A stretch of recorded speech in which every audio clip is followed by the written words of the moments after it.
There's a unique kind of pain that doesn't always leave visible scars.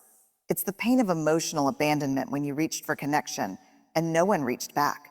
It might have been a parent who couldn't be emotionally present, a partner who shut down when you needed them most, or a friend who disappeared when your world was falling apart. And the hardest part, it teaches us a lie, that our emotions are too much, that our needs are burdens, and that to stay loved, we must stay silent. But here's the truth I want you to remember today. Backhand index pointing right. You can heal what you didn't get. You can become the one who finally shows up for yourself. We can't begin to heal from emotional abandonment until we have the courage to admit, this hurt me. For so many of us, shame silences that truth. We tell ourselves stories like, I'm overreacting, or other people had it worse. We turn our pain into comparison instead of compassion. But comparison doesn't heal us. It erases us. Acknowledging your wound is not self. Pity, it's self-respect. It's standing in the quiet honesty of your own story and saying, something happened that changed me, and I deserve to understand how. That's where healing begins. Not with denial, not with pretending to be fine, but with raw, trembling honesty. Sometimes emotional abandonment is about what someone did. It's about what they didn't do, the words they never said, the comfort they couldn't give, the presence that was missing when you needed it most. And that absence can echo in your adult life, in your relationships, your fears, your patterns of pushing people away or clinging too tightly. Naming it helps you see those echoes not as personal flaws, but as emotional fingerprints, traces of what you've survived. When you acknowledge the wound without shame, acknowledge the wound. You stop blaming yourself for bleeding.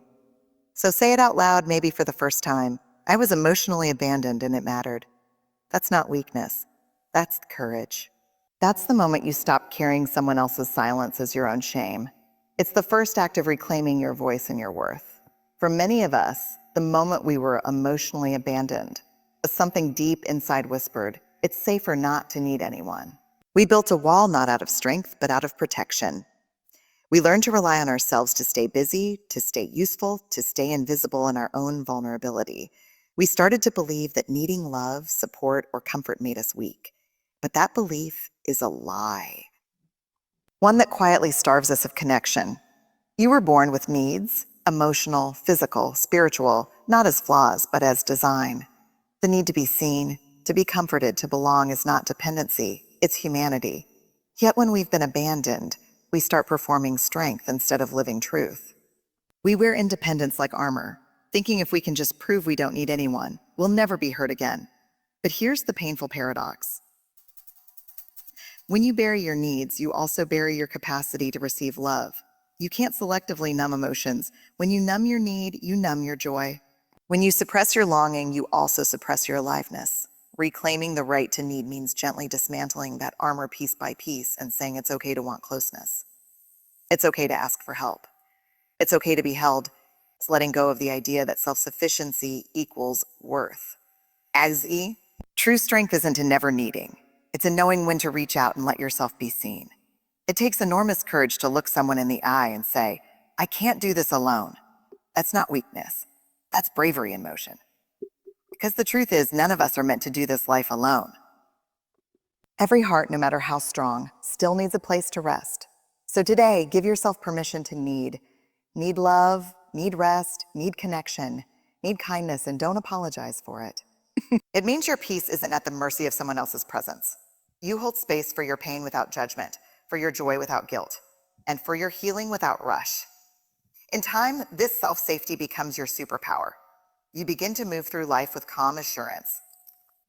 Not because everything outside you is stable, but because you are. You learn that home isn't a place or a person. Home is the way you hold yourself when the world feels uncertain. That's the gift of becoming the safe space you never had.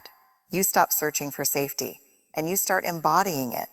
And you become the steady, loving presence that your younger self always needed. And in doing so, you don't just heal your past, you transform your future, letting love back in after emotional. Abandonment is one of the bravest things you will ever do.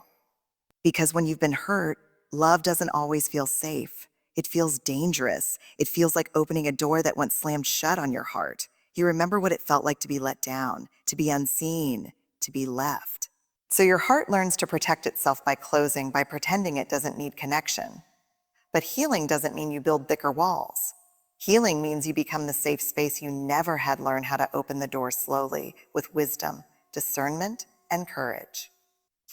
It means you no longer confuse love with rescuing or attention with affection. You start to understand that real love doesn't demand you shrink, silence your needs, or earn your place. Real love, the kind you deserve, invites you to show up fully as yourself. When you let love back in, you do it with boundaries. Boundaries are not walls. They are doors with locks and keys. They allow you to decide who gets access to your heart and under what conditions. They are how you honor your healing while still making room for connection. You can say, I want to love, but I also want to feel safe. That's not selfish. That's sacred. Letting love back in means being patient with yourself. You might flinch at kindness. You might doubt sincerity. You might even want to sabotage something good because your nervous system confuses peace with danger. That's okay. Healing is not about perfection. It's about awareness. You can tell yourself, this fear makes sense. I'm learning to trust again. Love after abandonment looks different. It's slower. It's deeper. It's more intentional. You start to choose people who listen when you speak, who stay when things get hard, who see your softness as strength. And most importantly, you choose yourself first. Because when you learn to love yourself with compassion and boundaries, you set the standard for how others will love you too.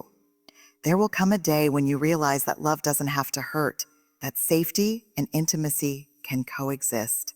Let love back in. Slowly and with boundaries, you'll stop waiting for love to betray you and start trusting that you can protect yourself even if it does.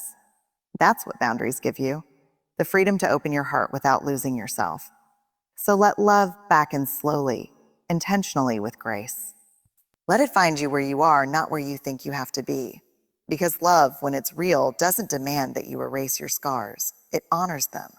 It says you've been through pain and you're still capable of connection. That's not just healing. That's transformation. That's transformation. Because the moment you let love back in with boundaries and self-respect, you prove something powerful to your heart. Abandonment didn't win. Love did. You are not defined by who left. You are defined by how bravely you choose to stay with yourself. Healing from emotional abandonment is not about becoming someone new. It's about remembering who you were before you learned you had to hide to be loved. The closing message. You are worthy of staying, are worthy of being seen. You are worthy of being held. And you are worthy of staying, especially by your own side. Yellow heart,